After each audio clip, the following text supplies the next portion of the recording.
Tamralipta medical college এবং হাসপাতাল প্রতিদিন রোগীর ভিড় থাকলেও দীর্ঘদিন ধরে এক্স-রে রুমের অবস্থা বেহাল।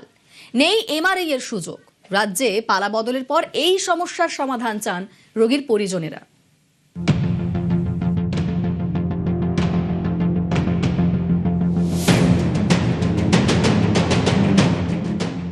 দেওয়াল জুড়ে গাছের শিকড়, অনেক জায়গাতেই ফুটি ফাটা, কোথাও উঠে গেছে প্লাস্টার, যেখানে সেখানে খসে পড়ছে চাঙড়, জানলা ভাঙা। এটা পূর্ব মেদিনীপুরে তাম্রলিপ্ত মেডিকেল কলেজ ও হাসপাতালের এক্স-রে রুমের ভাঙাচোরা ছবি। বিপদ মাথায় এক্স-রে করাতে হয়। শুধু কি তাই, মেডিকেল কলেজ ও হাসপাতালের তকমা জুটলেও আজও অমিল এমআরআই পরিষেবা। এখানে এমআরআই নেই, জেলা হসপিটাল, এখানে সাধারণ মানুষ বাইরে করতে হচ্ছে, তার জন্য খুব অসুবিধা, আমাদের অনেক টাকা খরচ হচ্ছে।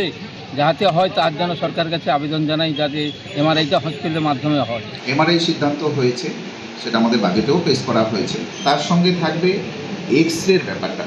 যে মেশিন আমাদের ওখানে রয়েছে সেই মেশিনটার অলরেডি লাইফ স্প্যান শেষ হয়ে আসছে এবং ম্যাক্সিমাম সামনের মার্চ এপ্রিল পর্যন্ত চলবে।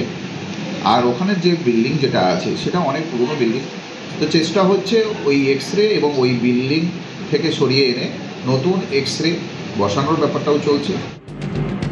2022 তমলুক জেলা হাসপাতাল থেকে তাম্রলিপ্ত মেডিকেল কলেজ হাসপাতালের পথ চলা শুরু। পূর্ব মেদিনীপুর ছাড়াও পাশের জেলা পশ্চিম মেদিনীপুর ও হাওড়ার একাংশের বাসিন্দাদের বড় ভরসা এই মেডিকেল কলেজ ও হাসপাতাল। অথচ সেখানকার পরিষেবা নিয়েই দীর্ঘদিন ধরে বহু প্রশ্ন। অভিযোগ, রোগীকে স্ট্রেচারে করে এ বিভাগ থেকে ও বিভাগে নিয়ে যাওয়ার জন্য কোনো স্বাস্থ্যকর্মী পাওয়া যায় না। পরিষেবা তো ইচ্ছা মতো মানে হাসপাতাল কর্তৃপক্ষের করা দরকার, কিন্তু সেটা এই মুহূর্তে তো পেশেন্টের বাড়ির লোককেই সেই পরিষেবাটা নিজেদেরকে করে নিতে হচ্ছে। পেশেন্টকে সুস্থ করার জন্য তো করতেই হবে। কেউ আসেনি? না, কেউ আসেনি। অত দূর থেকে নিজেকে নিয়ে আসতে হচ্ছে। কিছুদিন আগেই তাম্রলিপ্ত মেডিকেল কলেজ ও হাসপাতালে গিয়ে পরিস্থিতি ঘুরে দেখেন পূর্ব মেদিনীপুর জেলা পরিষদের সভাধিপতি।